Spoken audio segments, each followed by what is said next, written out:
welcome to Nevermind the Furthermore. Wait a minute, this music isn't right, the scene isn't right. Hang on.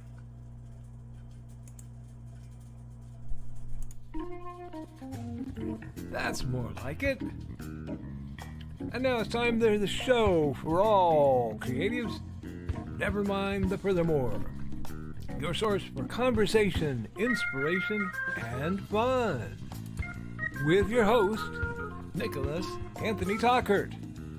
He's an artist, a writer, a swordsman, and a game designer. He knows how to use the sword and axe in historical battles without anybody getting hurt too much. He's also the Manatee Man, master of marketing. And he may even have a guest or two. One thing, though, to be certain. Just don't call him a cryptid. With that, it's about time for the show. So sit back, enjoy, and have some coffee and chat with us.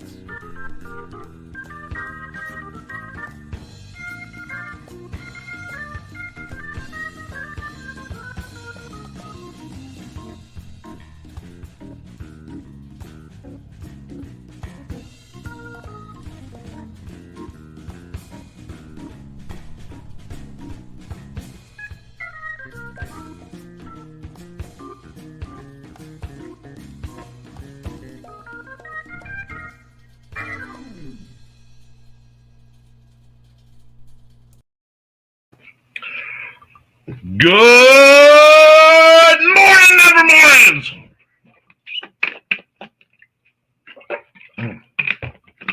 That salsa was a little spicier than I expected. It hit me up on my morning feed. Yes, folks, welcome to Nevermind the Furthermore with your host, Nicholas Anthony Tockert. That would be me, the host with the most, coast to coast, doing what I can, and I don't want to boast. Before we get going, let's talk about how we pay our bills. First and foremost, a huge shout out to our man Joe Bachman over at Joe Bachman Technologies is creator of apps and programs, and the webmaster of me, the creator eventually of the Big Stompy Robots game, a video game. I made the game, yes. And just all around an amazing guy. Sorry, folks. We are brought to you also by sales of the Simple Sword, the Fighting Axe, the Simple Spear, which came in, but is currently boxed for what? Why is it boxed? FezCon! FezCon! FezCon! Yes, Saturday, October 8th. 2002, 10 till 2, Benton County Public Library, 102 North Van Buren Avenue, Fowler, Indiana. A whole bunch of your favorite Nevermind the Furthermore folks will be there in person with whatever they have on hand to sell. I say that way because I'm going to start the show with a bit of spice, hence the extra salsa on my eggs this morning. Whatever's been going wrong with Amazon lately sent my book orders back. And I've had to fight both to get them and to get my shipping reimbursed, which they did do. They reimbursed me the difference in my shipping for reordering some of my books. But the rest are not, will not be here in time if they come through. So I will have to do some creative, wow, those are disgusting, creative stocking of my booth, as a lot of my intended books aren't here. I will only have a few copies of a few things to sell at FezCon that you know about. Now, what many of you don't know is I am not merely a purveyor of books of my own creation, although Lord knows I am. And I will have 10 copies of the new Simple Spear. That did get through. People interested, I can give you a whole list of everything I have on hand. But beyond that, I will have gaming products and support and some art related things and miscellaneous fun. So there will be a lot at my booth. This is one of the reasons why I like to do a small convention before I go to a big one, because it reminds me to go through and check how we're going to set everything up, how we want my materials, and what stock I have on hand. So I have a new inventory list. We're getting things together for that, and I am looking because I think I have a box with more stuff. And if I can find it, awesome. If not, all my stuff can still be purchased through Amazon at amazon.com/author/Nicholas Tockert. And the shipping problems seem to be only local to me. I don't know why yet. Hi. We are joined by Stuart the Sword Cat. Hey, Stuart. Can you purr for the nice people? Yes. One second, I have to use my dad voice in just a moment. Actually, no, you can stay here for a while. He's not being too much of a problem. Xander must be eating breakfast. But as interesting as all this is, let's talk accountability. Well, a bunch of my accountability went into business prep last couple days, and I have thus far kept up on my art for the Inktober, all 4 days. Now you're like, it's the 5th. Well, today I still have to do the 5th one, but you can find all those at deviantart.com/NickT. You need to stay in frame, bud. If you're going to be here, you're going to get me views. Okay, come on, cuddle up. There we go. There we are. But while we're talking about all that, yes, we need to talk about what you're doing. I also, writing wise, I have got a little bit more done on Through the Veil, my horror anthology. And more importantly, my dear friend Richie, who is a participant in the Leafy Mouse tradition, has been throwing a whole bunch of short to flash fiction onto the Secret Leafy Mouse folder that I have every hope in the world he will compile and put into a nice, say, statement-sized book and make a wonderful horror anthology. Oh no, more horror. Oh dear. I don't know if mine's going to be full horror or not, because I'm slipping into the files of Jake Tallbridge, paranormal consultant, and I'm really hoping that it goes well. I didn't pick the most exciting story from that bunch, but I picked one that is telling, kind of easy in. We'll see. I'm gonna have to edit the heck out of it. But all that aside, and kisses galore from Stuart the Sword Cat. I hope it's loud enough you guys can hear the purring. Let's see what you guys are saying in your comments about your accountability. And let's see. Nope. Time to learn how to sexually harass people. Why do I have to learn that? What do you mean it's not what? That's not what the mandatory firm-wide sexual harassment training means. Well, Richie, that's just so you can practice when you go visit your lovely wife. You know, howdy, Nevermore. Howdy, Richie. I hadn't looked at the comments yet. I was just plugging your work, and I do need. Speaking of plugging, I have a minor in my display over here, and I don't want somebody squinting and seeing a family photo again and deciding that is copyright and striking me for it.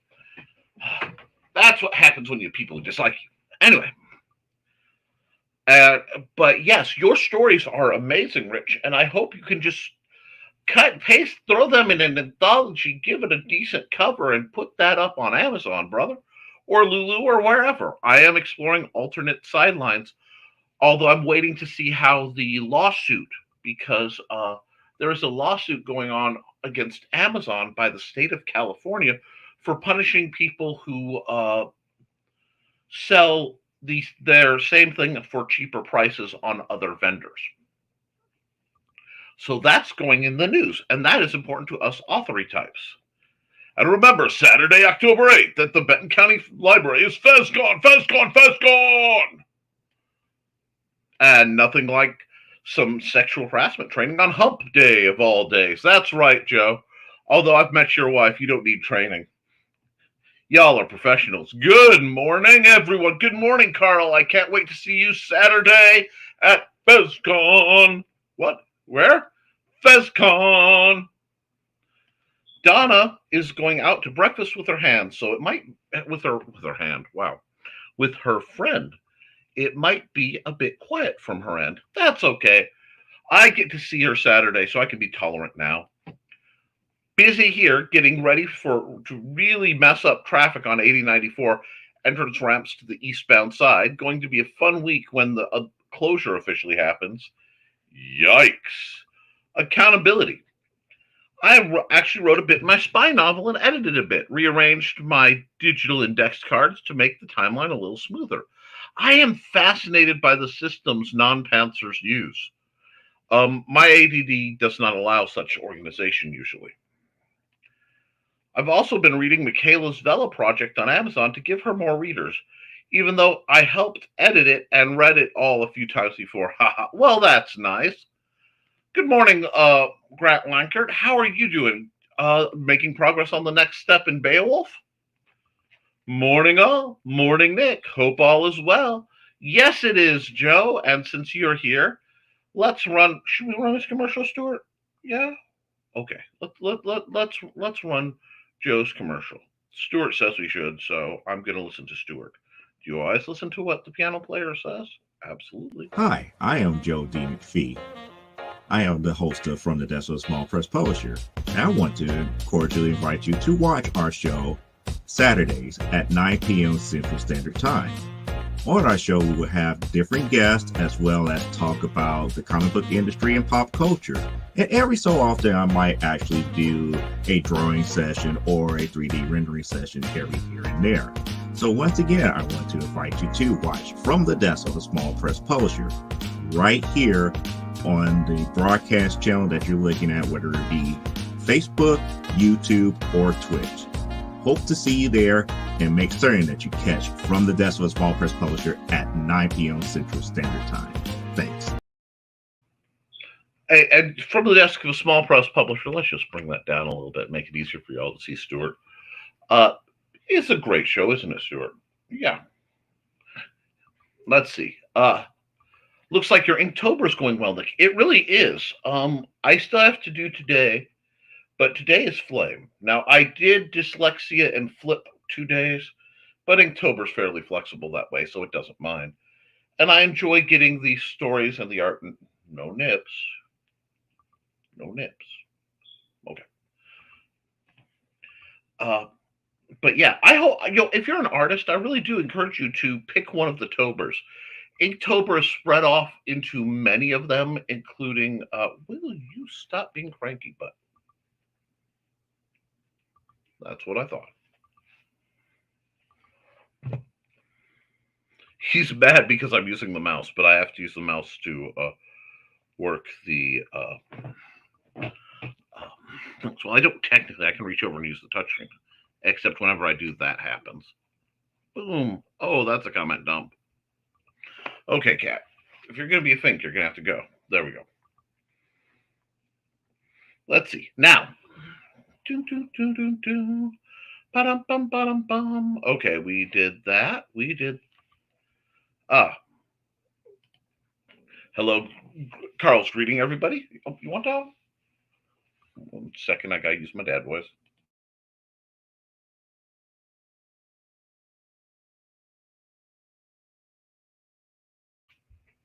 He's coming. Okay, bye, Stuart. See you later. Anyhow, let's get back into the flow of things. He doesn't like when I get loud, so he tries to hush me up. Due to the work and stuff for town, I haven't done any further coding this week. I did work a bit on a book Monday night. My other accountability is messing around with traffic on 8094. Stay safe first. Mess around, get into whatever Dutch you can. Happens. Sometimes the day job takes all your time, Joe. That was yesterday for me. Oh my gosh. Before I got back at the 9 at it on 9 to 5. I did a few sketches, a completed render, page 2 of one story from the adult content project. Okay. I think that might. There is a strong association between your digital style and adult content because that's where it reached a lot of popularity in certain circles. You may be able to um, find a niche there that's profitable. I do tend to limit what I promote here to PG just because you know I only want to promote things that I'm comfortable with talking about 20 years from now, that I'd be comfortable with talking about when I hit the news. It's not any when I hit the news. If I hit academic life again, I don't want to shoot myself in the foot. So I tend to be very careful. And that's not a shot on any given genre, and certainly not judgment. That's me just being excessively careful, which is something anybody who knows me knows I do. But it doesn't mean I don't wish you well. I mean, I'm a big, I'm friends with Daphne Lage and Nita Lanning. I can enjoy spicy content when it has its place. I just have to be careful how I promote it. Tell me, are corn chips a part of a balanced breakfast? On second thought, don't tell me. I will answer that question. I make egg frittatas, and somewhere between a frittata and a quiche. Put all sorts of good stuff together, and then after I've cooked it, I hit the top with a little salsa sometimes. And well, especially on days where it's kind of hitting funny, I'll make a sandwich out of that. And I just happen to have a slightly spicier salsa than normal. Eggs and salsa are really good. That's just one of those things. And that's cool, Jody.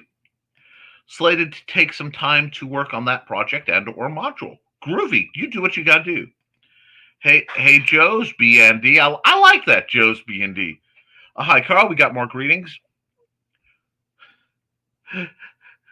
Joe's asking if Carl's innovated retired life, and Grant asking Grant if how's convention life teach you. Seems like every time I turn around, you're at a show. Retired life was fine until I started writing full time. Ha! Yep. Being small business, no business is small. They're only small businessmen or women. Jody, I've had good and bad at conventions. High hopes for Baltimore Con at the end of this month. I need to start attending more, and that's part of what FezCon is, a dry run for me to see where I am equipment-wise, where I am organizationally, and then in April will be RegionCon, my first 2-day big event. I may be keeping an eye out for smaller free conventions in the interim between them. I just have to see. Good morning, Blue Teddy. I hope you're having a splendiferous day. Hey, BTN. Oh, Blue Teddy Network. Blue Teddy. FezCon. You guys, I think you're just trying to make me do this. You guys are trying to make me do this, aren't you? FezCon. Party time. Excellent. Yeah. And pardon me, because the several hours I spent dealing on the phone with people, well, it wasn't several hours, it just felt like it, has rampaged my voice. So my voice is cutting out. It's going to be one of those days. Bum, bum, bum. All righty. Mornings, greetings. Stuart! Yes, Stuart was here. Everybody loves Stuart. Howdy. Hey, yo! Sign up for CromCon 30, October 28th to 30th. Is now live. The post is featured in the comic-related madness. Nice. Richie's accountability. Still working on Where, and thinking about making a pivot on it and maybe trying Vela, as I found out it's not only fiction. Do that, but seriously, take my advice. Take the compendium of short stories that you put out in the Leafy Moss folder. People who know. If not, ask me directly offline, and I'll set you up. Seriously, just take them, shrink them down a little bit, up the font a little bit, and put them out through KDP, at least as a trial, so that that's going, and then Lulu or wherever else. Still keeping up with Inktober, trying to edit my comic strip, but finding it way harder to find feedback for comic strips than I do for prose. Too niche. Well, Blue Teddy, let me see if we can do something about that. First thing that needs to happen is I need to get on here and see if it will let me. And I will do what I do for all the people who are kind and hang out in my chat.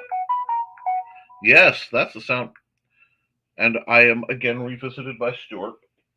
But we go here. And well, and we find Blue Teddy on the here. Add moderator. And that should let everybody do their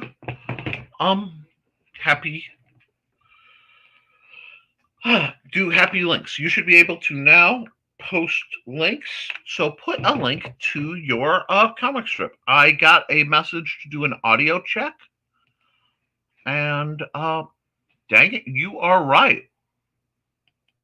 I had to do that in a while. Bam. That should sound a lot better. Thank you. Farther down the chat, my friend Johnny Cage hooked me up to do an audio check. Haven't had that problem in a while. Now I just have to find where I was, and we're back on the run. But yes, Blue Teddy, now you should be able to put the link to your comic script or feedback for comic scripts or anything you have should be able to link. And we have some people who'd be happy to help you out with that. Yo Pops, hey Carl. Note card method is very handy for pantsers. It allows us to just jot something down, have a skeleton, and arrange it as needed. Oh, okay. That sounds awful like non-plant pantser material. Stuart, 1 second. Feline-related intervention. What are you doing? Where'd you go? Well, we'll find him later. He's stalking me. Yeah, Rich, at least give it a try. You can always publish it later once you have an audience. Promote the eventual book on Vela, too. That's viable, too. Morning Pops. Now, my index cards are notes in Word, but they do the same thing. Yeah, YouTube gets cranky if you show nips. YouTube gets cranky if you imply nips. And dang it, if that didn't open that window back up. Stuart's trying to get me in trouble. Anyhow, LOL, Mr. Bachman. Here we go. And my accountability, building madness into true network with over 20 weekly shows so far. Roku, here we come. Checked out the RV for its roadshow. It's awesome and put up the CC30 sign up post. Awesome. Getting it done. Been working on the intro and info dump that goes before the localized myths and legends and stories. Wonderful. Comics talk with Pops Van Zandt says corn chips with eggs, cheese, and hot sauce. No problem. Yeah, that could be good. The adult material may not get published. It's really more or less if it is well received by beta reader and if there is a market for it beyond online. That depends on the shows you're going to. You want to contact the people who run it for how comfortable they are with that. There is an increasing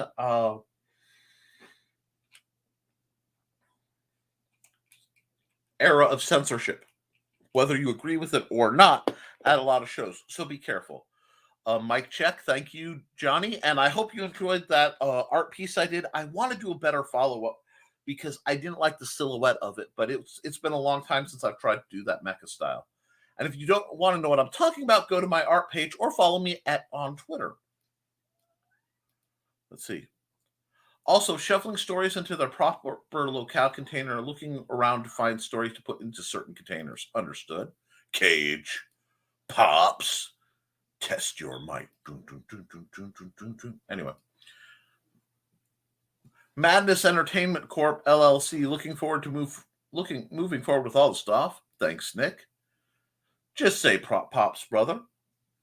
Drop a like and share the stream. Yeah, folks, I would really appreciate it if you like, share, and subscribe to this, because I'm trying to get good people out there. There is something really neat going around. I think it's hashtag like buy one, try one, or I think it's hashtag buy one, try one. But the idea of it is, and I got to check the hashtag again because it just fell off my ear, that if you support and you know you're going to buy comics from big business Kickstarters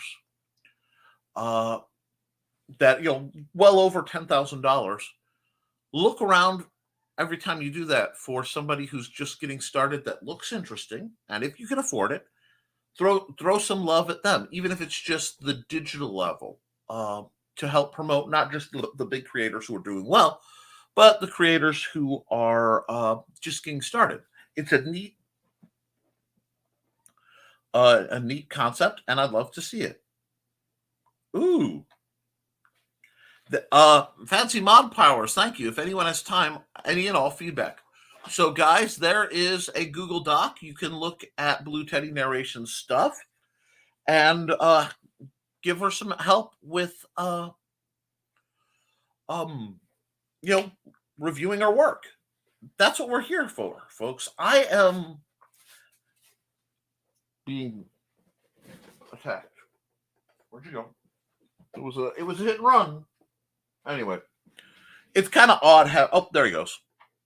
Stuart comes in and like randomly licks whatever he can reach, scares the crud out of me, and then runs away because he thinks it's funny. Anyhow, but if somebody's looking for advice, we have a lot of opinionated people. This is a great chance to do it. And yes, I do throw the mods around pretty liberally because a lot of people want to share links. Now, I may not read the whole link. I may skim past them depending on the flow of the conversation, but it lets me, it lets more ideas get out there. And let's see, cats are like children. As soon as you get on the phone or on a stream, hi, yes. And my son is supposed to be watching my cat so that I can do this, but he is, I suspect, deep in the realms of either Minecraft or Angry Birds. Join the madness and Pop Sunset. Well, since I've been talking for a while, and we're about halfway through, let's run an ad. Now, I will tell you, people do not pay me for the ad space currently. We may see about making offers next year for a tier where you'll be in the ads permanently.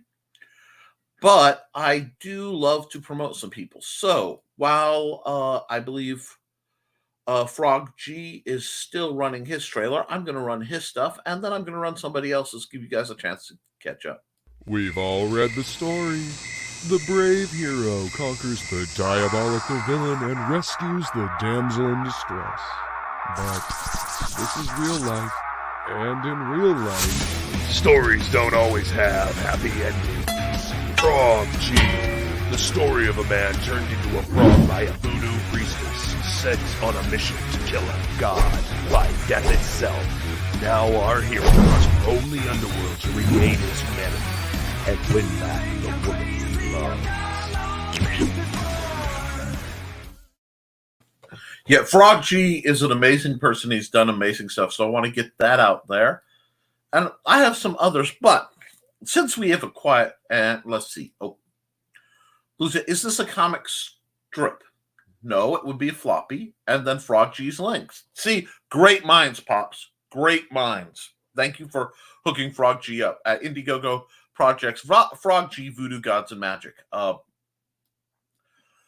want to ask you guys some stuff.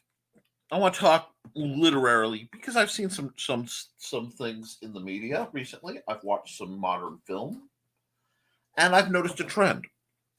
How do you guys feel? This is oddly oppressive today. Can I get you a more comfortable angle?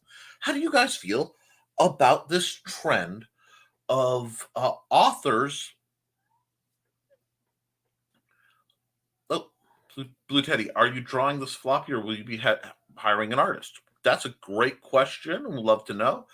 I've got some BA glow in the dark dice from Frog 2. I've got some tucked over here.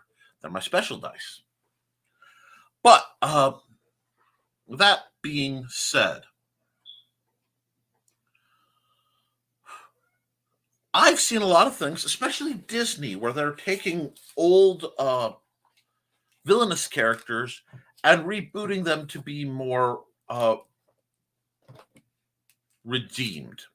And I'd really like to know how. Oh, you got to go? Joe Bachman, I need to hop out earlier than usual. Got a bunch of forms to submit for the day. Have a great day. And don't let hump day hump you.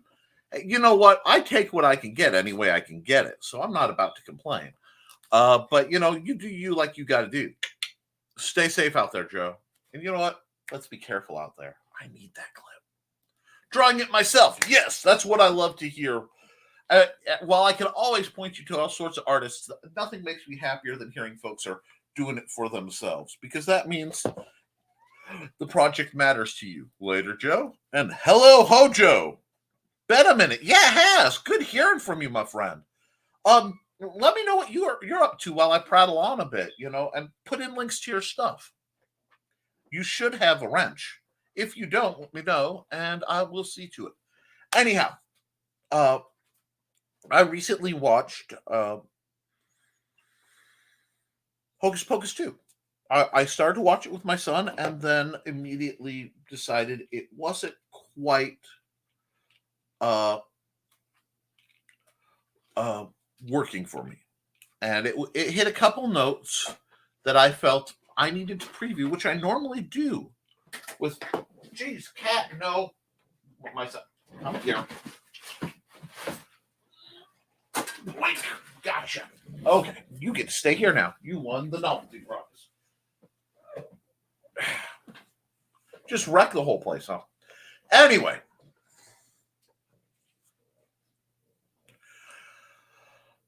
So I'm watching Hocus Pocus. And I have some very strong opinions about this film for several reasons. Because the first one is absolutely amazing. The second one, however, felt like a money grab. And not only did it feel like a money grab, it opened up with some interesting concepts I didn't like. But what's really sad was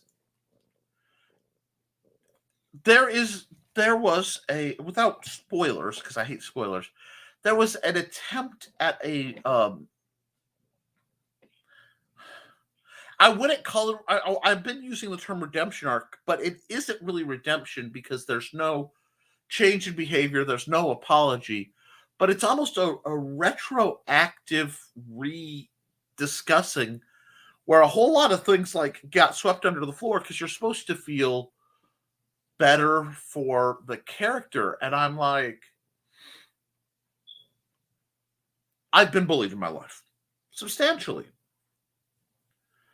And I have no problem, with depicting somebody who's been bullied having made poor choices. But I don't get, what I don't get is somebody being bullied who, that being an excuse for bad behavior.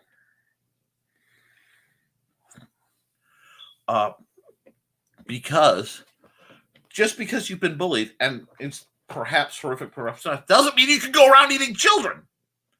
It doesn't make that person a good person. I'm sorry.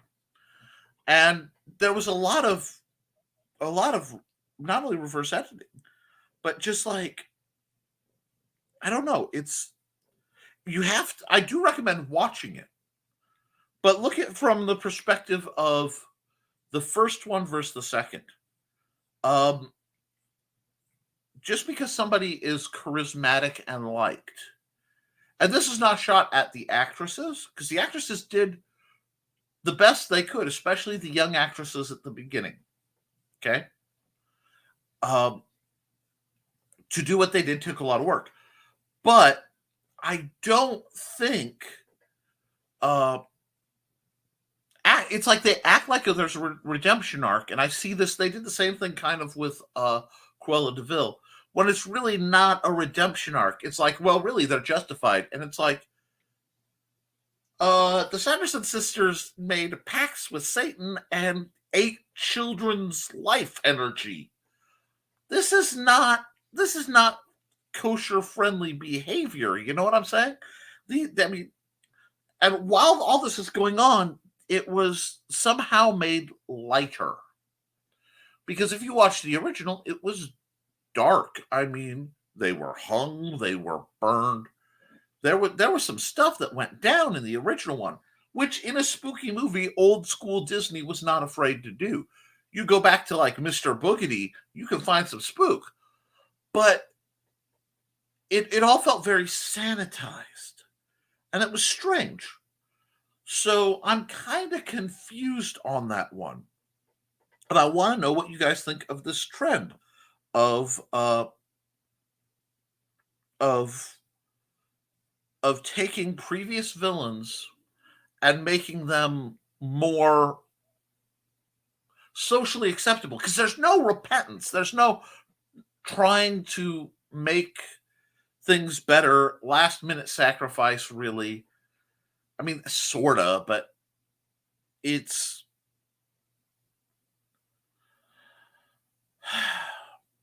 hit me. And there was a lot of other stuff in it. I think the production quality was poor. The song that was supposed to replace "I Put a Spell on You" failed miserably. It just came up flat, both audibly and other. But at the end of the day, I had problems with the writing, and the plot of the children in it was kind of cliche. It wasn't even cliche. Cliche is too kind a word. It bordered on the preachy. It was very strange. Actually, I know how I described it like this. Those of you who are old enough to remember the original Satanic Panic, there were these horrible comic tracts that were left in bathrooms about Dungeons and Dragons leading you to evil. And they were laughably poorly written and problematic. But this felt like, it honestly felt like a witchcraft version of one of those traps, but like, in reverse, where not being a witch was a problem. It was very strange. So and please don't think I'm bashing on people who have that assorted pagan or complicated beliefs, because I'm not. I'm quite good friends with many people of that belief system, and I understand it better than some of them because I've studied more. But this was just it was a little rough. And I don't see why we needed to do that to a fun movie about witches, and kids stopping witches from eating children. But they did, and it turned into something. Basically, it turned into Disney's version of Charmed, and they set up for some more movies. But to do it, they had to retcon away the elements that allowed for one of the best Halloween traditions, being the original Hocus Pocus. Amazing film, okay? My boy Thackeray, Sean Murray launched his career. Omri Katz was incredible in it. Do we need to mention little Thora Birch? Do we? We can. She was absolutely adorable. And aside from the witches coming back, none of them showed up, which I found interesting. So yeah, you may need to you watch it, but watch it with a critical eye and see if I make a point or if I'm misreading things, because I always invite civil discussion. But yeah, so that's my take on it, and we need to think about that, because when we, as creators, when we see something, we go, "That's really not good." We need to stop and very civilly critique it, so that we can make sure that if something's not good that we read, that we don't do the same thing in our own writing or art or creation, because the yes, Stuart, the mistakes we find in our taste should influence us just as much as the things we read, or watch or listen to. Oh, that's brutal, cat. That are very give my neck a break here. That are very good, because we all see the good stuff and go, "Yes, I want to do that." But sometimes you need to look at something that you disagree with and stop and process why maybe you don't find that good. Because learning what not to do is just as important as learning what to do. But I got prattling, so let's catch back up with the comments real quick. At least I get some affection around here. Hojo, can it work? Sure. Do I like it? No. Some villains just got a villain. And I saw that happen where they started to do that a bit to one of my favorite villains of all time. And there was at least some arc to it. But I didn't like later books that had Artemis and Tiri as a...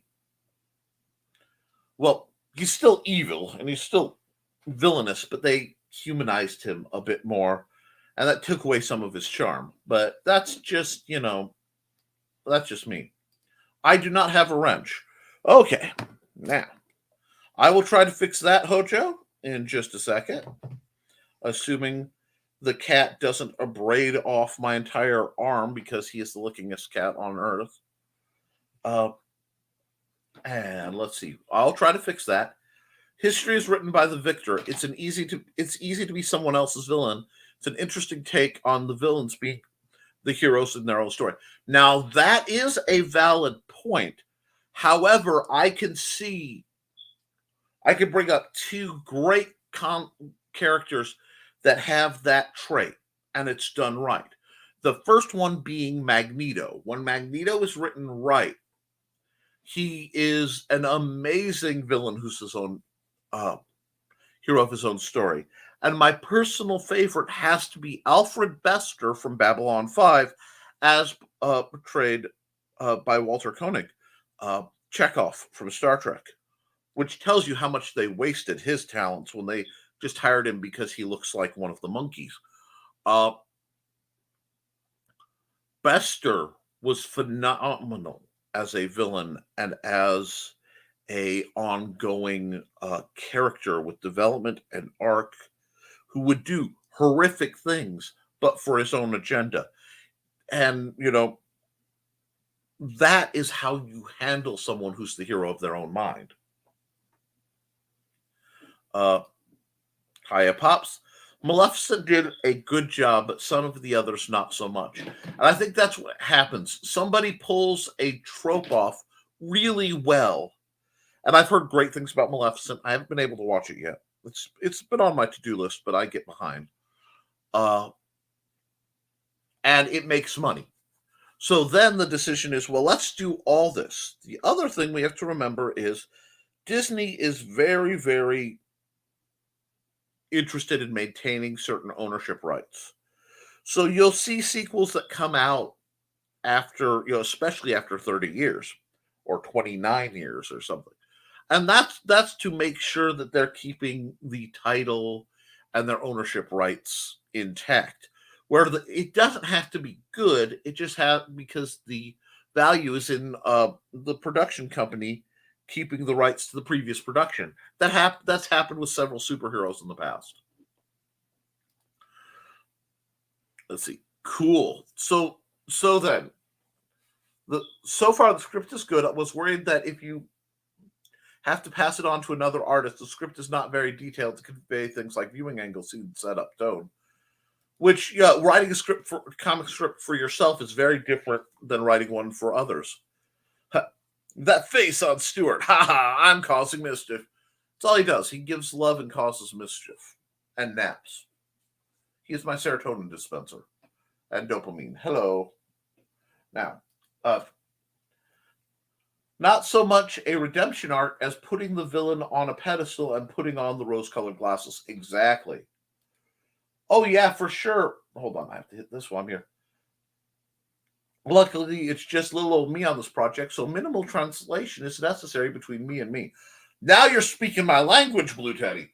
I know that I have to talk to me quite regularly, but I have to be careful about what I let me know I am doing, because I try not to be involved in my own life. Now, we've got a big chunk. That's good. Yeah. For a comedy, it's pretty dang dark. The first one, absolutely. Disney used to do this thing where it would make a good movie, to the point where the genre was, it was a good music movie. And you take the original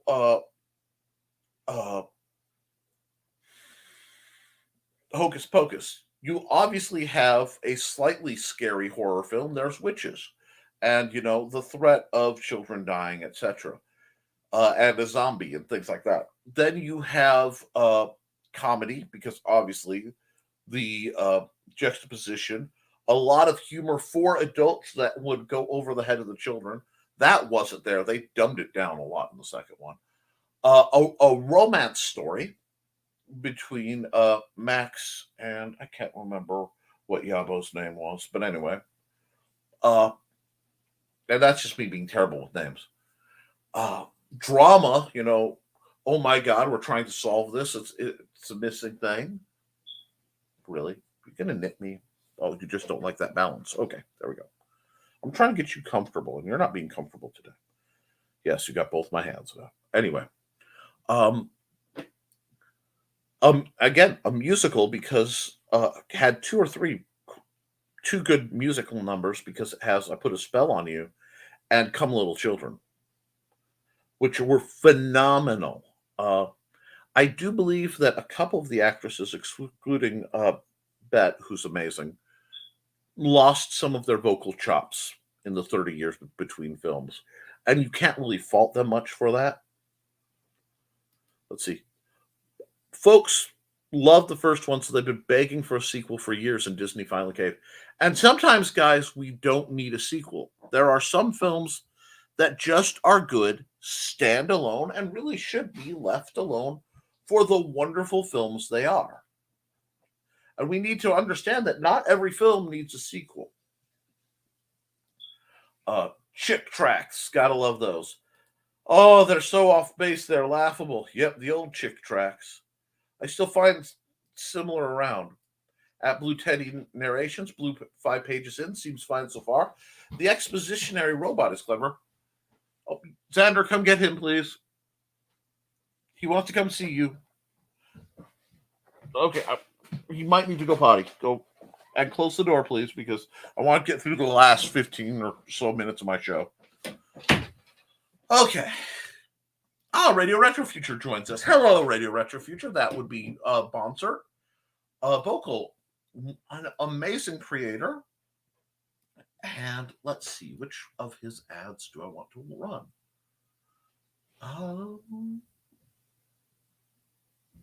Let's run this one. Greetings, fellow traveler. I am Dankard Lexicon. You're either here because somebody directed you here, or because of the strange currents inside the algorithm. In either case, welcome to Radio Retro Future, where we talk about steampunk and other forms of retrofuturism in pop culture. What is steampunk? Well, I'm glad you asked. Steampunk is a combination of science fiction and alternate history. wrapped in a delicious dough of Victorian pulp fiction and modern-day pop culture tropes. You still want to know more? Go check out our ongoing Steampunk Beginner's Guide, the series which explores the genre, aesthetic, and culture. Or you can check out the community's musicians' inner teledrama, Steampunk Music for Fallout. Yes, a actual steampunk-themed radio station for the game Fallout 4 that is part of the mod Old World Radio 2. Or you can check out the Radio with Reputer podcast, where we have interviews with writers and other types of creators within the international community.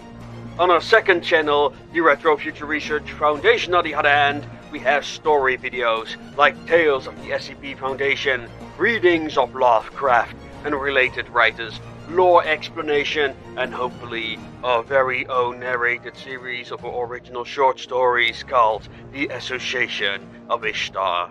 If you can't wait for the narrations, you can read The Association of Ishtar by following the link down below. That is what we do in a nutshell, and if you want to get involved, join our Discord community where stuff happens. And with that, ladies and gentlemen, I'm gonna bid you adieu. And as always, make things your way.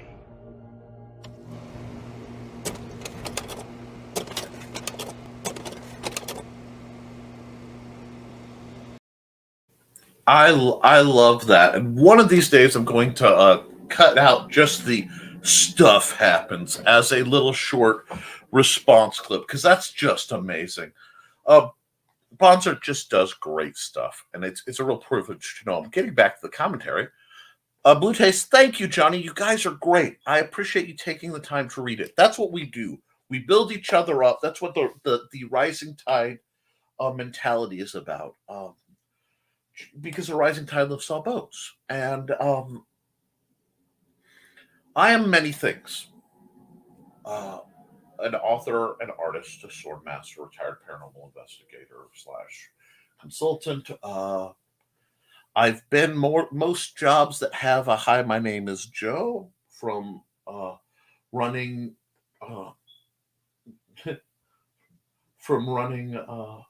a cookery store to being a independent chimney sweep for a while. I've done a lot of things. But of all the things I do, I think the thing I get the most talent out of, that I haven't monetized, but always seems to do the most good, is my ability to facilitate. And I build communities. I connect people. And I connect people in such a way that after I'm done, they can stay connected without my presence in the little web I've woven. It's basically the opposite of the jerks who use triangulation to control people. And I am so proud to be a part and to have had a part in bringing some of the different communities that I know together into one amazing community that I get to deal with every Monday, Wednesday, and Friday. So I'm glad, and I'm proud of you guys. You guys are doing great. Keep up the good work. Keep creating boldly. Stuart loves his daddy, or is getting ready to turn vampire. A little bit of both. He gets upset when one hand is doing something, because both hands should be petting Stuart when Stuart wants to be petted. Blue Teddy liked the first page so far. Good. I think this came about because Disney, like so many studios, is running out of original ideas. It's the member berries approach. Thanks, J.J. Abrams. Never heard the term member berries approach. Although a bit of a spicy take. I really enjoyed the Kelvinverse Star Trek movies. They were a bit more exciting. They were a bit more upbeat, and they felt more like Star Trek to me. Like, the original series and some of the fun, better parts of like Deep Space Nine. It had a little bit more action, a little bit of had charm without the depression. That was great fun. That's not up to you. Cat wants to lick. You're going to let it happen, basically. Spot on with the Bester analysis. JMS actually made me feel sorry for him at the end when you find out about his past. Absolutely. That's how you write a character. JMS can do it.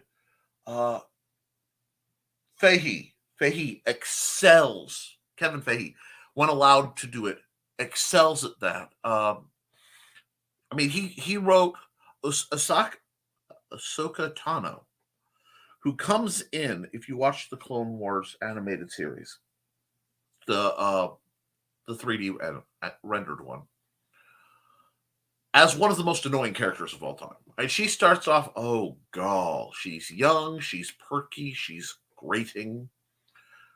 And she goes through the whole series of the Clone Wars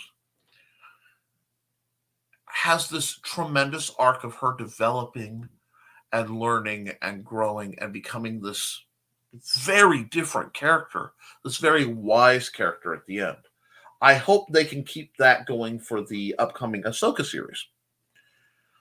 It takes a real writer who's willing to look at the perspective of every character like their protagonist to make something like that work. And that's something that JMS can do. And one of my favorite villains is still Johan from the anime Monster. Well, there you go. If you're going to pick a villainous villain, that is a wonderful selection, Bonzer. We have a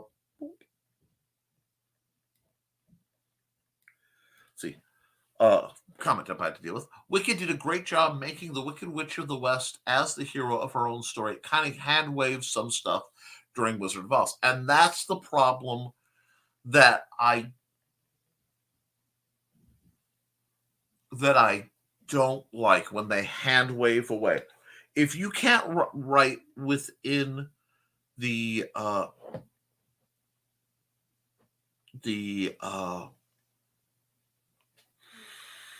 genre and within the canon of the universe you've created, and you have to retroactively change stuff without really good reason,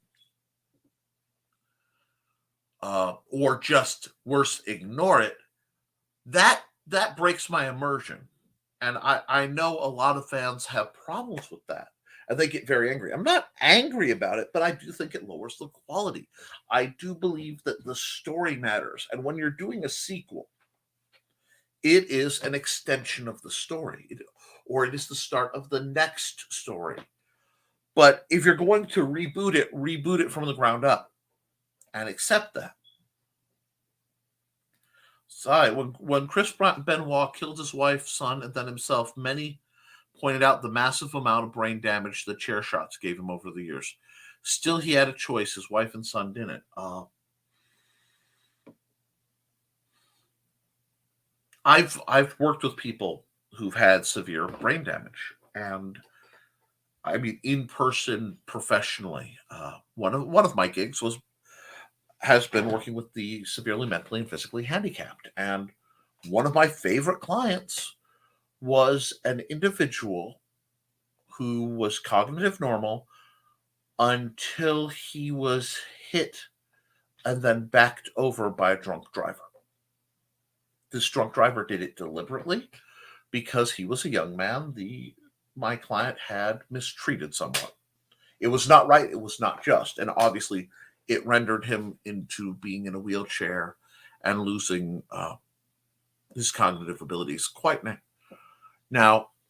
The thing about it is, I worked with him better than most people, and we got along better because I understood, and people take that. Yes, he had special needs, but he was also a jerk. I mean, that's who he was. He was an a-hole, self-described. So you couldn't talk to him like the nice squeaky voice that some people take, where they sound like kindergarten teachers. You had to be willing to deal with the fact that he was an a-hole, or else he wouldn't respect you.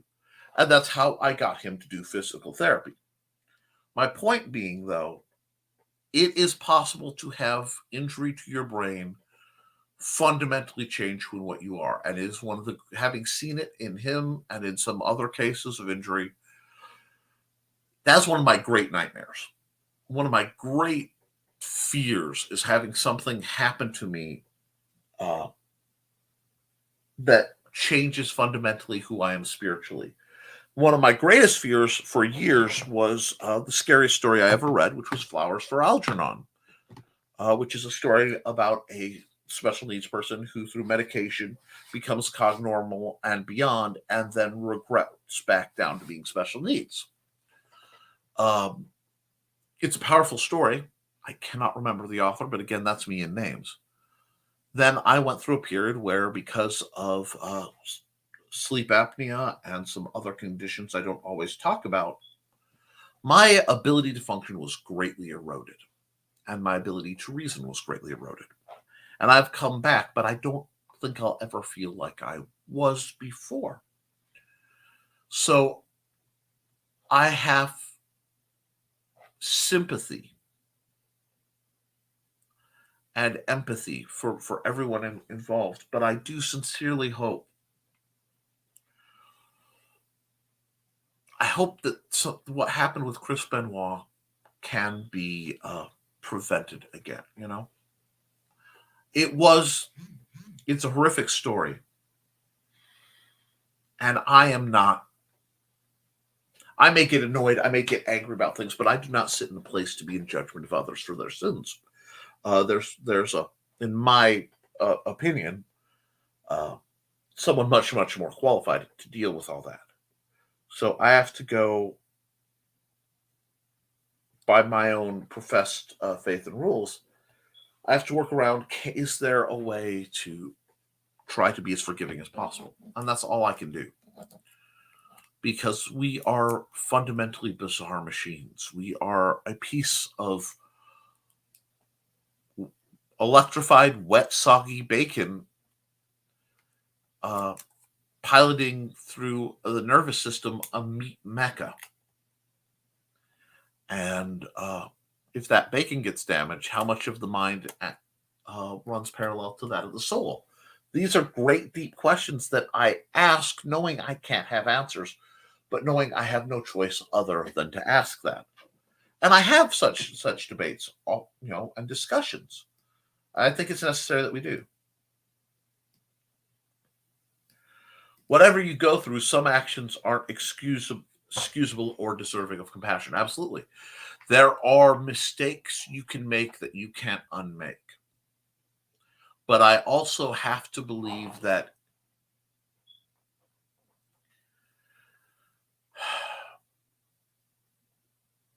if it is possible and someone genuinely seeks forgiveness and tries to improve, genuinely, I have to try to do that. And that's in part why these fake redemption stories bother me so much. Because there is no penance, no attempt to get better. You look at Black Widow. There's a character who has a very broad arc from dark to light, who has to and speaks of, I've got too much red in my ledger. That's a powerful statement. And I know this is the thing. When you discuss with people who perhaps they're veterans, the defense of our nation has called for many noble people to do horrific things to save themselves and others, and to be the line of rough individuals who stand between us soft, squishy civilians and the nightmares of the world. I have no doubt of both their necessity nor their ability, and I am very appreciative of that. Because I am not a creature for such a setting.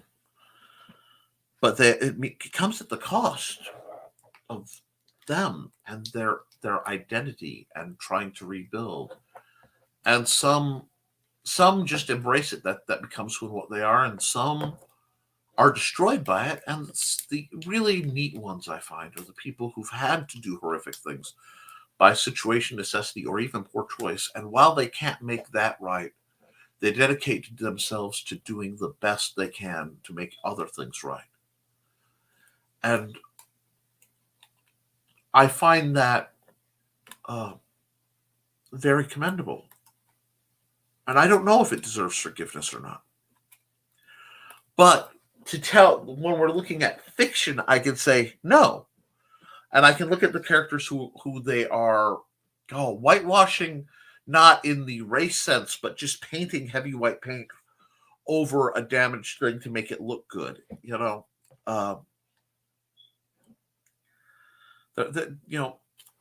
I can feel like that sprinkling sugar on a turd won't make it cake.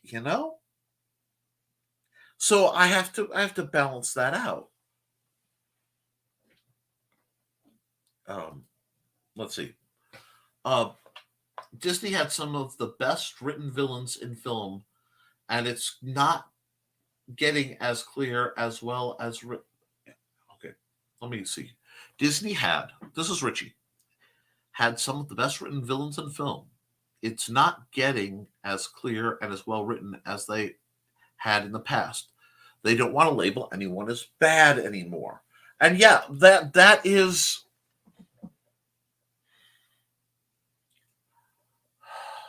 a slippery slope. Wherein just as we must be careful not to vilify excessively, we must, as I feel, especially in fables which are there to teach right and wrong and sociologically function to prepare especially our children for how to deal with things. We must not allow the morality of right and wrong to become so muddled for convenience and comfort of processing of the masses that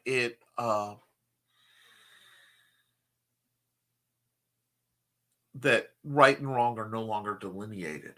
And I feel that there is a movement. To me, it looks like, and it has been for a long time, to blur those lines. And I have to wonder who profits from it and what is the justification for it. And that I find troubling. Because, sometimes sometimes you need the John Wayne Western. You need the good guy. And sometimes you need the Clint Eastwood Western. The good guy who was bad and is using the skills acquired as a bad guy to do some type of good. But sometimes we need the Captain Americas in fiction. We need the Superman. We need Wonder Woman, although she can be more morally ambiguous. But I was looking for a good female parallel, and I wasn't finding it easy, which is tragic. But the great stories, the real ones, the ones that matter, they have certain things that make it resonate. They're stories of love,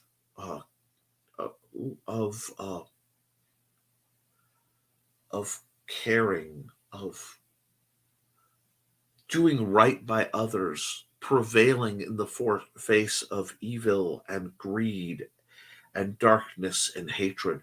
And we require from our souls those stories, because those stories give us hope. They give us this defiant belief that maybe, just maybe, we can make something better happen. That somehow we as individuals can rise above the harsh dogma of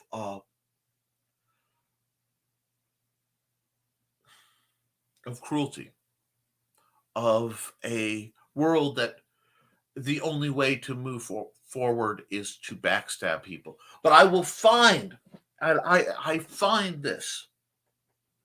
That is not popular. It's not popular to say we have to delineate good and evil. Because I will tell you this, good will always resonate as good. There comes a point where there have to be certain core beliefs in service of humanity, in service of family, of country to an extent, of self, of doing the right thing, though it is unpopular, though it is inconvenient or even dangerous to do so. To slightly paraphrase Walter Lippmann, these matter.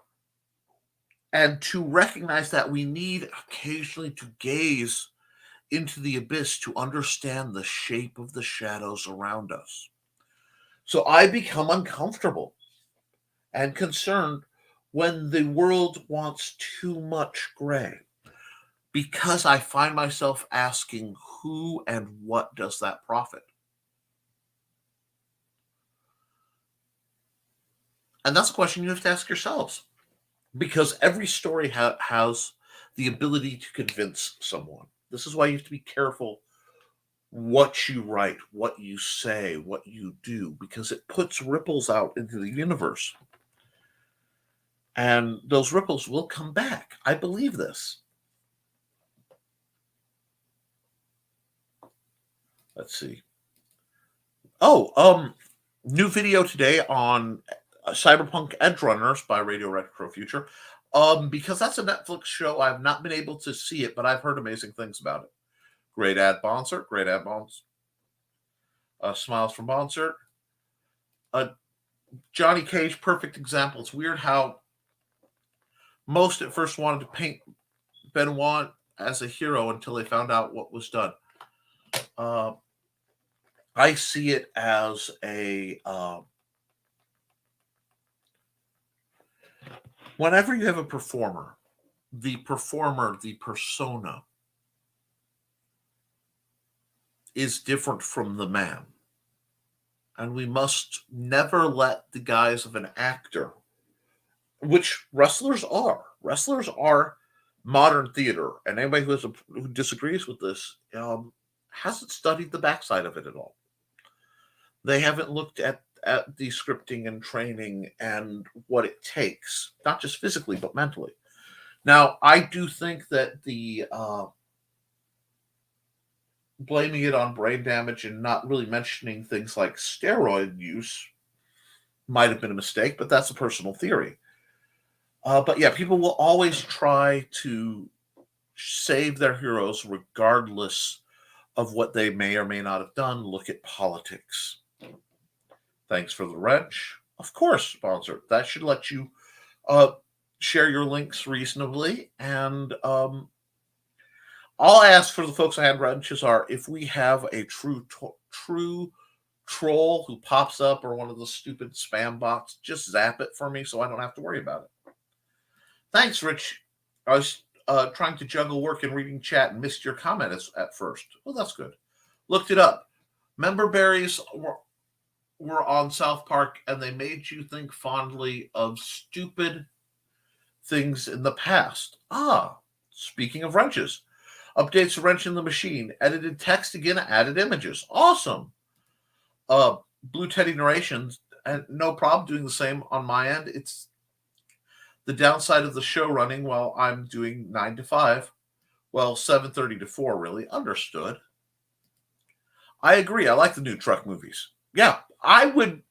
That is the style I would like modern truck series to be in. I'm just getting into Strange New Worlds, and it feels a lot better than some of the other stuff I saw.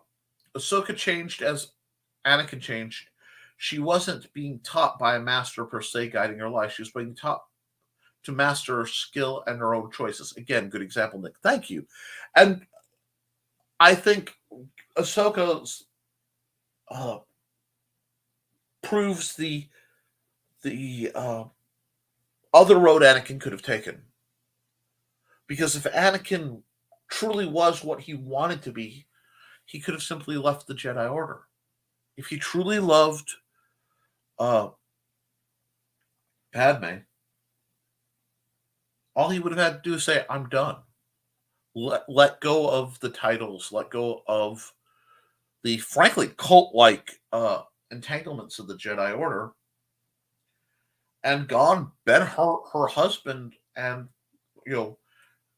they would have had a happy life, and he could have protected and maybe found peace. It's interesting that he was given a different set of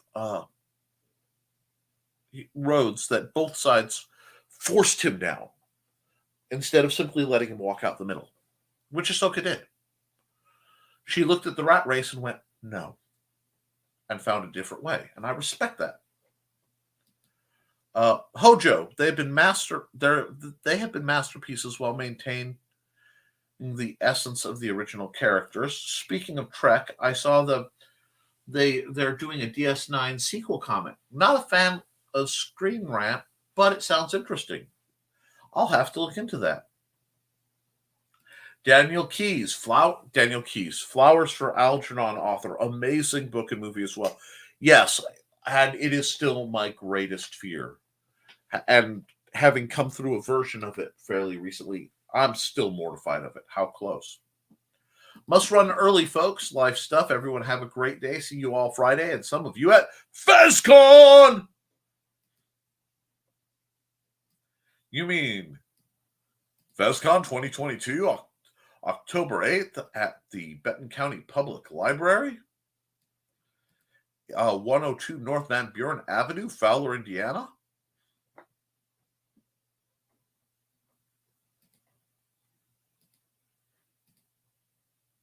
Good point about Disney and the treatment of characters like Cruella de Vil. Thank you.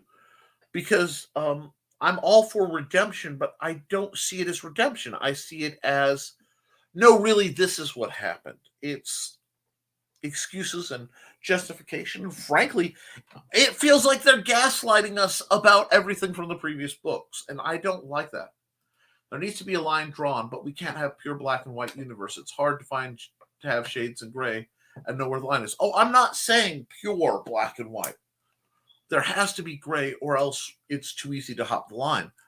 But I do believe that there needs to be a few concepts that are just considered good and a few that are just considered evil, and they shouldn't even have to be justified. I hate that people have to justify being opposed to in certain circles, being opposed to pedophilia or bestiality. These things shouldn't have to be discussed. But yes, she went from evil as far as luxury and possession-driven opportunist to the misunderstood fashionista who wanted to be accepted. The swapping of characterization hurts the myths and motivations. Yes. Hojo says, as a veteran who deals with PTSD, saw others that couldn't help themselves and were lost. Thank you. I want to take a moment. There are a lot of programs out there. And I can't believe I've lost their links, but because veterans commit suicide 22 a minute or 22 a day. It's 22 a day. And we need to stop this. We need to support the men and women who have given their lives, their minds, their bodies, their hopes, their dreams for this country.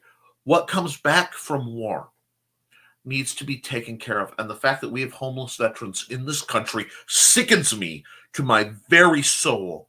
And the fact that, and I don't care which political party it is, because both have come and gone, and I've seen this problem not change. So nobody's got clean hands up there. Fix this. Sorry if I got a little too real there. You got to see Angry Nick, but we need to support our veterans. As my father, who is a Vietnam veteran, says, all gave some gave all. Now, I am a fat, gimpy civilian. I spoke with recruiters at a point when I felt it was right and just, and offered And they didn't want me because I am not physically acceptable. I was not physically acceptable at the time. And that is tragic because I believe I could serve my country well. But those who did make that cut deserve every help, every effort, everything we can. Because anyone who's willing to write a blank check, including the cost of their life, to defend the country, deserves that respect. And if that does offend, as sometimes it does, you're welcome to leave my program and my circle. I don't want to deal with that. There are a few things I will draw that line, and that's one of them. Wrestling is a wonderful mix of athletics and acting. Absolutely. It is modern Shakespeare, and people just don't want to admit it. Most guys in wrestling portray larger versions of themselves. Some never turn it off. A lot of these guys, they are airing real stuff on those microphones. Calling them actors doesn't really cut it. No, it's something else. And I agree. Actors is too small a term. But there is a part of it. And part of enhancers. They create and they project these personas that, yes, they're built on themselves. And they take huge amounts of physical abuse and sometimes social, because if they're playing a heel, they can, if they're doing it right, they may be hated by everyone they see. It takes a lot to do that. So I acknowledge them as really great people. We have had a heck of a free-range conversation. Not as much promotion as I normally do, but I think that's okay too. I want you guys, it's Wednesday, it's hump day, to take some time, and I want you guys to create some stuff because it is a good time for it. There are a lot of art challenges. There are a lot of writing challenges. I like Inktober. I'm doing that. But look around. Pick something that provokes you to create. A lot of the authors I know involved in the Leafy Moss tradition of sharing ebooks around for the month of October, basically. And preferably yours. Now, some other people's may find their way into folders, and that happens. But the idea being we all get free stories, and people get to tell the stories. And you realize that, not just on paper, everything you do, when you write, when you interact, when you go out, when you work, you are telling your story. And as someone probably more talented at broadcasting says, make that a good one. Oh, there is a steampunk wrestling series on YouTube. I've done an interview with its creator. YouTube. Watch. It's called the Clockwork Fisticuff Society. Oh, that is delightful. That is absolutely delightful, and I will be looking into that. Thank you for that link, and thank you for sharing that. But guys, we are at about an hour and a half. I usually try to keep it to an hour, but we got passionate and we got discussing. And interesting. May have to check that out. So I think what we're going to do is we're going to call it. So please write something, draw something, create something, help each other create things. Because friends, at the end of the day, you can always edit what you've made. You can run your image through Photoshop, or Clip Studio Paint, or you can talk to people to edit. But at the end of the day, the one thing you can't do is you can't edit a blank page. So create boldly. I will see you actually tomorrow on Nerd Bacon with Luke Stone, and Friday right back here at 10 a.m. for another Nevermind the Furthermore on FezCon Eve. I will see